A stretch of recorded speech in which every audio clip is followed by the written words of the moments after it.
Hello sports science classmates, my name is Jeremy Roush and today I will be talking about the body and swing mechanics in the game of golf. This is my abstract slide which will detail what I will be talking about in this presentation.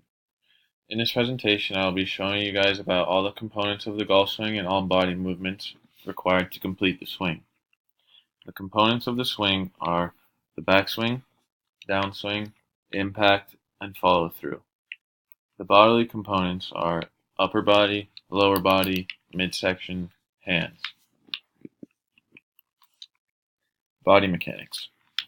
The game of golf is all about your body and how you use it. To have a good swing, you must be able to have a repeatable swing so that your body can adjust to it. Having a repeatable swing will help you hit different kinds of shots to help your game. The entirety of the swing should be one giant smooth movement, back and through. This helps keep tempo and rhythm throughout it. Every part of the body is imperative to keeping the swing on plane and in rhythm. The legs, which are an extremely important component because that is where the power is generated in the swing. Upper body is very important because that is where the rotation and setting up the club to be in the required position happens. Your hands help turn the club to the desired spot. Swing mechanics. The swing mechanics are very important. You must be very precise when practicing and developing your swing. When using a driver, the club strikes the ball at over 100 miles per hour. This means that any deviation in your swing, no matter how little, would make the ball go offline by 10 yards or more. All players, no matter how good, have swings of their own. What this means is that it doesn't matter how the club is being brought up or brought down, as long as it is square at impact, then the shot would most likely be good. In this picture, I have put three very different examples on how the club is brought back. One picture, which is on the left, is very steep. The middle one is on plane, and the other is very, very shallow. This doesn't matter though because all three of these guys hit the ball extremely well and are on the PGA Tour. The backswing is extremely important because this is the first part of the swing and also where a player should begin to get his club on plane. Many different backswings create many different results. If you have a steeper takeaway, then that would usually set up for a shot with lots of spin and have a low piercing ball flight. A more shallow backswing will usually set up for a high shot with less backspin because the player is coming in at such a low angle that he is pretty much scooping at the ball. The swing that is on plane would create a shot with medium ball flight and medium to high spin. Most of players on tour have swings that are on or very close to on plane. There are a few exceptions that take the club way off plane, and I have pictured two of them below. The first picture on your left is Jim Furyk. He has a very abnormal swing. He brings the club back very steep, then does a circle in the air and brings it back on plane. When you are watching these shots, it is very unusual, and you wouldn't believe that he is a professional if you didn't know who he was. He actually holds the record for the best score on tour with a 58. And the par was a 70, which is 12 under.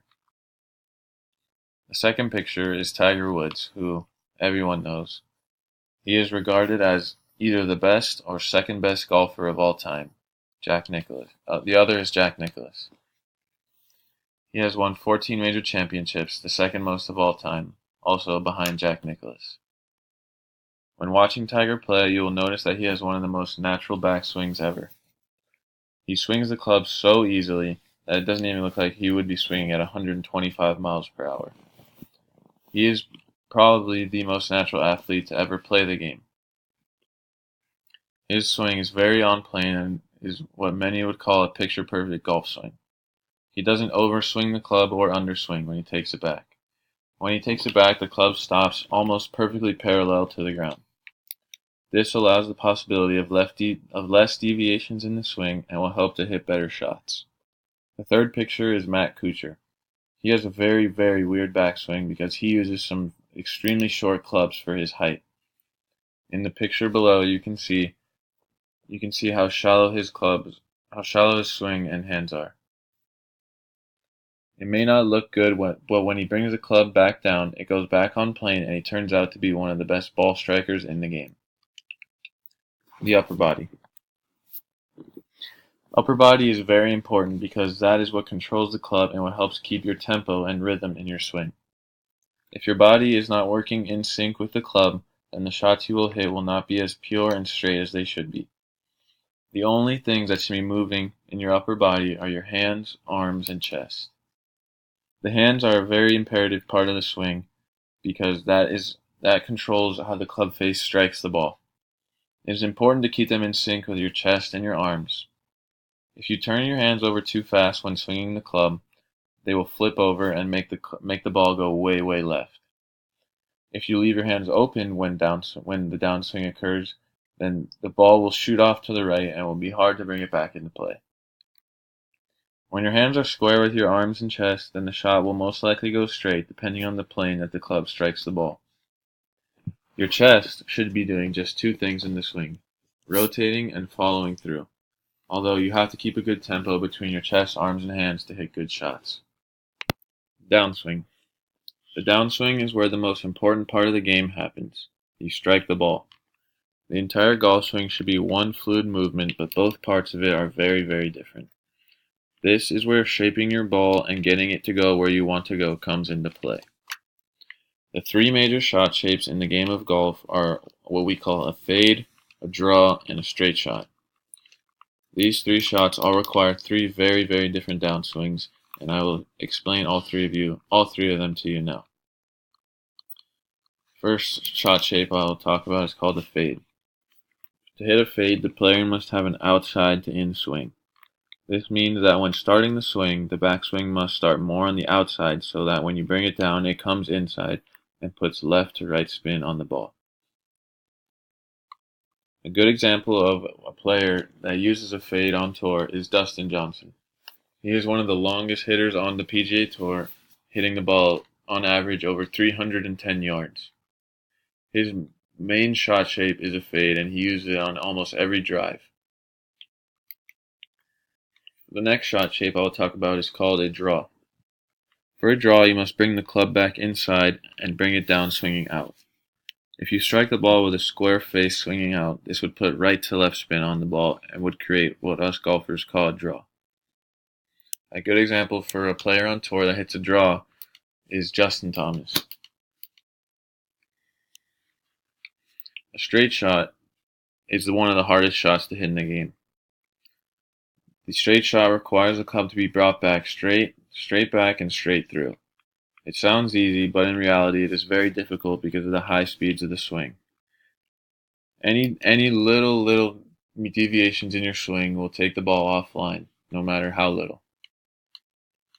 It is very important to be able to change your downswing to be able to hit these kinds of shots because it can help you go around obstacles like trees on the course.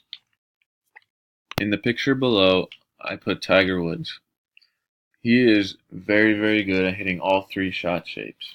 He is able to contort his body and swing the club in three different ways which allow him to use all three of these shot shapes while on the course. Chest and the mid-body. When starting your backswing, you should transfer all your weight to the inside of your back foot. This allows you to load up all your weight and gain more power for your downswing. Directly after you begin your backswing, you should turn your stomach and chest to the point where your hands are parallel with the ground. You shouldn't overturn because that would create a longer swing and cause very bad things in your downswing. There are very few things that your chest should be doing during your swing, and that is turning your back and turning through towards the target. In the picture below, I have Hunter Mahan. He is a very good golfer and a few years ago was ranked top 10 in the world golf rankings. I read an article online that how he talked about the top 5 things that would help your golf swing. The number one thing was keeping your chest and your mid-body square to the target and just having them rotate back and through. When turning your chest back, you don't want to overturn because when on your downswing, that could possibly make you sit back and stay on the ball, which would cause the club face to open up and the ball would spray off way right on many of your shots. Legs. The legs and lower body have a very minimal role in the swing other than just creating a stable base for the upper body and arms. The legs may sound very important, but many tour players have lots of movements in their legs, so it's not a mandatory thing to keep your legs stable. One example of a tour player who moves his legs an extreme amount is Bubba Watson. I would say that he has the most movement on tour, and he is usually in the top 10 to 15 players in every tournament that he plays. He brings the club back, his feet both come off the ground, and when he brings it down, they also jump off the ground, but this allows him to create more power. So, as you can see, keeping your legs stable is not a very important thing. An example of a leg movement that is very minimal is, again, Tiger Woods. His base is very steady, and he just turns through the ball. This allows him to create more power and more rotation through his legs because they just stay still. The first link I have posted below is a look at Tiger's swing throughout the years.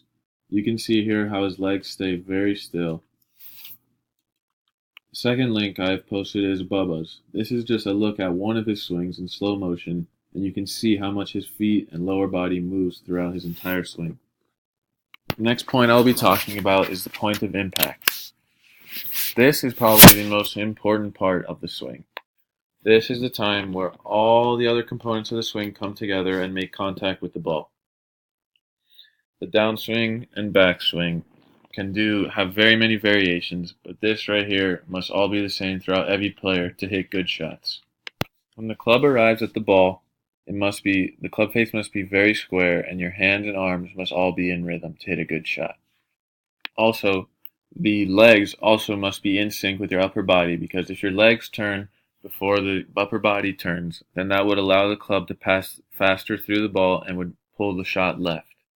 If your legs turn too slow, then that would make the ball go right because your body is not passing through the ball fast enough. An example on tour of a pretty much perfect ball striker is Henrik Stenson. If you watch him hit irons, you will see that his tempo and rhythm throughout his entire swing are perfect. All of his movements are the exact same for almost every single iron shot, and that is why I believe he is the #1 iron striker on tour. The last point I will be talking about in the swing is the follow-through. This part of the swing is not important for anything other than just keeping good balance and looking good at the end. The weight right after the point of impact should be transferred to the front foot to be able to get maximum power. This part of the swing has nothing to do with hitting the ball, but it just keeps your body balanced because you are hitting the ball at such a high speed. A good example, as I have pictured below, of a good finish is Dustin Johnson. Also, he is one of the fastest swing speeds on tour, so having a good follow-through is very important for him. These are the sources that I use while conducting my research. Thank you for watching this PowerPoint, and have a nice day.